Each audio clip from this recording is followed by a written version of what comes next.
Здравейте! Днес ще ви покажа как да вземете продукт на изплащане от нашия сайт MBH Moto. Като за начало трябва да влезете в страницата.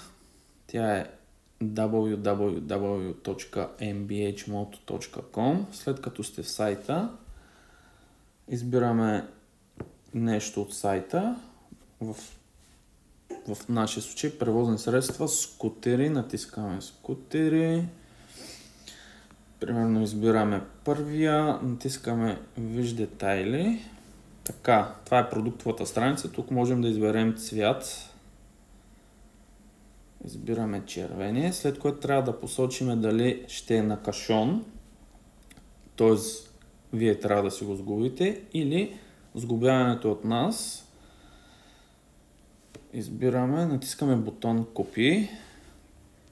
Вече сме в кошницата. Плащане. Така, тук ще бъдем прехвърлени към страницата за доставка. Избираме доставка до адрес, доставка до офис на куриер. Можем да го поръчаме на място от физически магазин. В случая съм избрал доставка до адрес. Тук попълваме данните за доставка.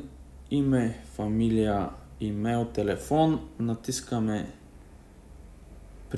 Приемам и продължаваме с запази и продължи напред.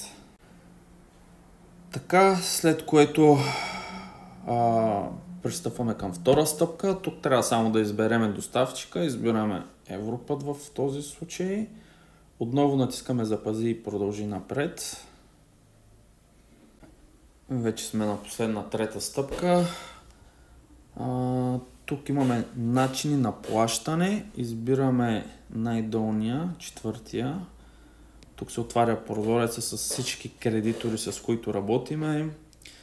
Пощенска банка, ДСК с Smart, Unicredit, TBI и Claire. Избираме една опция и след това се отваря вече прозорец или калкулатор на всеки от кредиторите и там вече следвате тяхните стъпки, защото за всеки един по-отделно е малко по-различен метода за кодиране на документи.